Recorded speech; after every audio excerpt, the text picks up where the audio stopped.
देखा करें कि एक अगर व्यक्ति अपनी अर्जित जमीन को बेच रहा है तो मैं उसे खरीद दूं तो क्या उसका लड़का आपत्ति कर सकता है? मैं क्या कर लूं? देखें, अगर आप अर्जित जमीन कोई बेच रहा है ना, तो अगर आप उसे खरीदते हैं तो उसका लड़का आपत्ति दर्ज नहीं करा सकता है।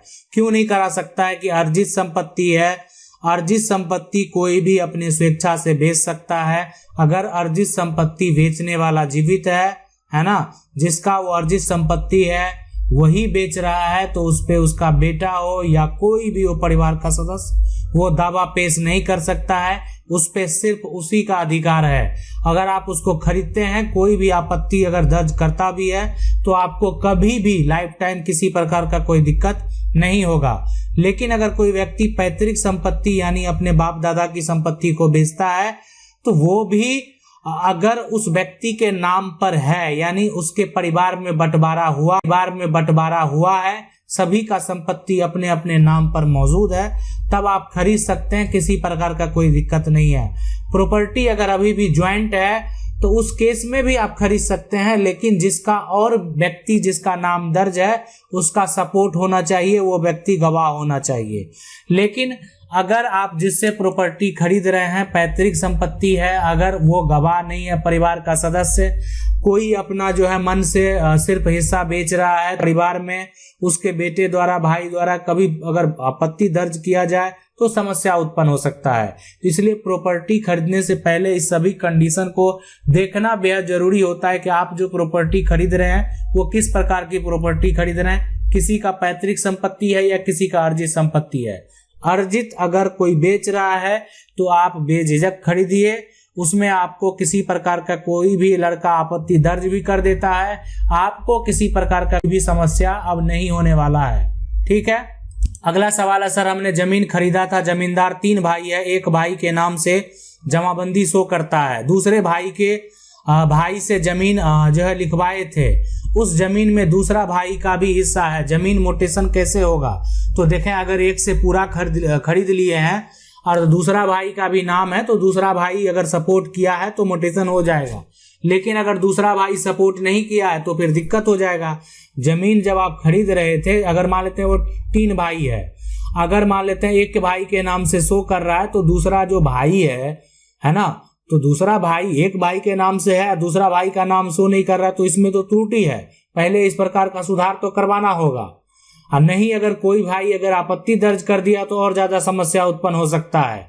तो आप मोटेशन के लिए जो है कर सकते हैं केस फाइल, और साथ में अगर आपका मोटेशन रिजेक्ट होता है तो बाद में जिसके नाम से जो आपको जमीन बेचा है, आप अनुमंडल स्तर पर जब रिजेक्ट होने के बाद जाएंगे तो उस केस में वहां पर जो है उस व्यक्ति को नोटिस करेंगे, उसको भी जवाब मांगा जाएगा कि आप जमीन बेचे हैं, किस आधार पर बेचे हैं और आपका जमाबंदी क्यों नहीं है। बहुत सारा कारण है, आपका शेयर है कि नहीं है, जो जिसके नाम से जमीन है अगर उसको अगर आपत्ति वो दर्ज करा देता है तब तो फिर पहले तो जमाबंदी अब सुधार होगा, तो वो सुधार जो होगा वो जिला स्तर से होगा। ठीक है, यानी अगर कोई मोटेशन को आप कैंसिल कराना चाहते हैं तो फिर तो जिला में जो है जिला कलेक्टर के पास जो है केस फाइल करना पड़ेगा, यानी मोटेशन के लिए, जमाबंदी कैंसिलेशन के लिए केस फाइल करना पड़ेगा, उसके बाद ही जो आगे का प्रोसेस है वो हो पाएगा। अगला है कि सर जमीन पर किसी दूसरे व्यक्ति का नाम जो है यहाँ त्रुटि से चढ़ गया है, लेकिन जो है उस व्यक्ति ने उस जमीन पर बैंक से लोन ले लिया है, सुधार कैसे होगा? अब देखें, वो कुछ भी कर लिया है उससे मतलब नहीं। वर्तमान में अगर देखा जाए तो वर्तमान में उस व्यक्ति का नाम किसका दर्ज है, जिसका गलती से चढ़ गया है। मालिक अगर जो कहेंगे संपत्ति का मालिक कौन होगा? जिसका नाम है वही तो मालिक होगा। तो सबसे पहले तो आपको सुधार कराना होगा, तो आपको सिविल सूट जो है ना, आपको सिविल कोर्ट जाना होगा इसके लिए। और अगर गलती से जो है नाम जिसका चढ़ गया, त्रुटि से चढ़ गया है, तो उस पे तो केस फाइल करना पड़ेगा कि उसको भी जवाब देना पड़ेगा कोर्ट में कि वो व्यक्ति जिसके नाम से वो प्रॉपर्टी दर्ज है वो किस आधार पे उसके नाम से दर्ज है, क्या वो रजिस्ट्री करवाया है ना, क्या उसके नाम से कोई वसीयत है। अगर कुछ भी नहीं है तो उसके नाम से संपत्ति आया कैसे? अगर उसके पास किसी प्रकार का कोई ठोस दलील नहीं है तो आपके पक्ष में जो है कोर्ट से डिग्री प्राप्त होगा और उस आधार पे आप संपत्ति अपने नाम करवा सकते हैं। रही बात बैंक से लोन का, तो बैंक जो है अपना काम करेगी प्रॉपर्टी को से जो है अपने पैसे को रिकवर करने के लिए। लेकिन वो आपकी जमीन है तो वो जमीन आपको जरूर प्राप्त होगा। सवाल है, पिता की संपत्ति थी जो माता के नाम पर आ गई। 3 भाई हैं जिसमें से 2 भाइयों ने धोखे से अपने नाम संपत्ति करा ली, क्या उसमें हमें अपनी संपत्ति का अधिकार मिल सकता है?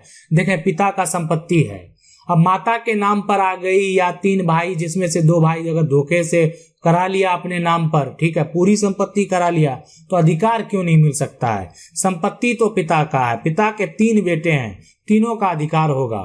ठीक है, अगर मान लेते हैं पिता जीवित हैं, पिता आपको सपोर्ट करेंगे तब तो कोई दिक्कत नहीं है, लेकिन माता सपोर्ट करे या ना करे उससे कोई मतलब नहीं है। पिता की संपत्ति पर आप उस पर मुकदमा कर सकते हैं, 420 का भी कर सकते हैं। देखिए, कोई भी मान लेते हैं संपत्ति है, ज्वाइंट प्रॉपर्टी है, भाई 3 है, तो 2 भाई के नाम से कैसे होगा? होगा तो 3 भाई के नाम से होगा।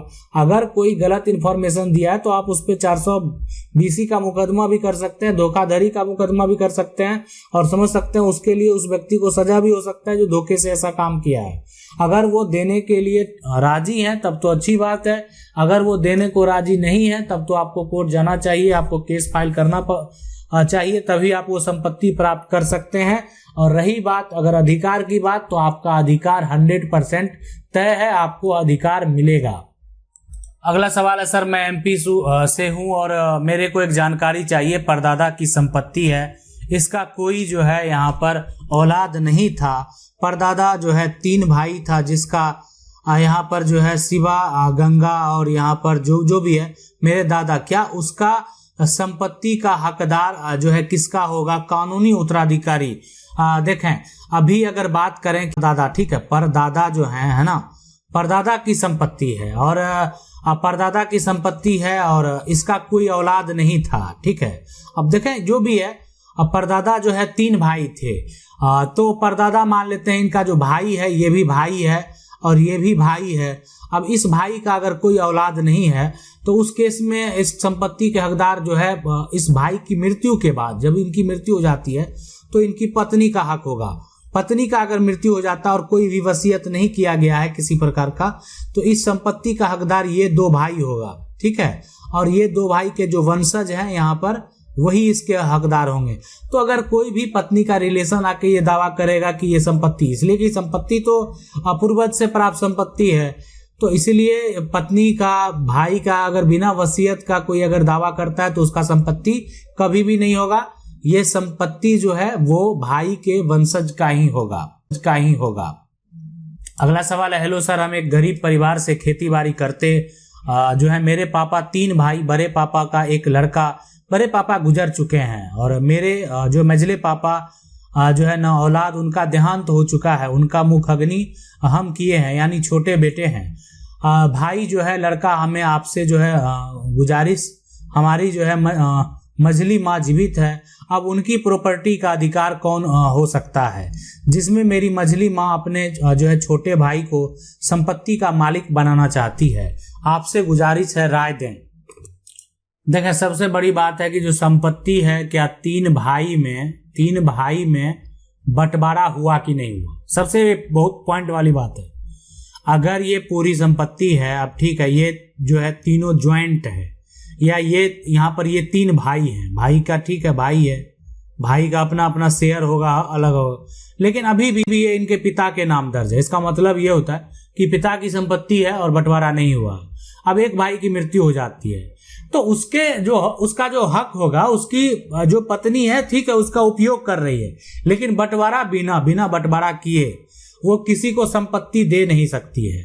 हाँ, लेकिन अगर आपके मन में ये सवाल उठता है कि क्या वो संपत्ति दे सकती है, क्या जो उनके भाई हैं, मान लेते हैं कि जो आपके भाई की पत्नी है, अब वो अपने भाई को अगर संपत्ति देना चाहती है तो क्या दे सकती है या नहीं दे सकती है?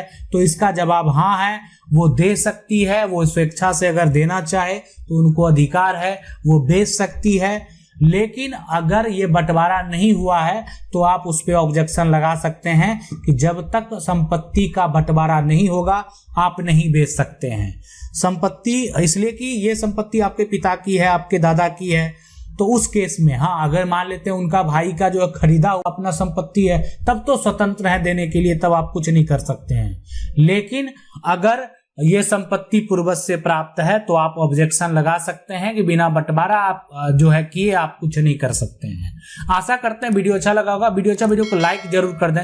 चैनल को पहली बार देख रहे हैं, सब्सक्राइब करके जो बेल आइकन है उसको जरूर दबा लें। मिलते हैं अगले वीडियो में ऐसे ही वीडियो में, तब तक के लिए जय हिंद।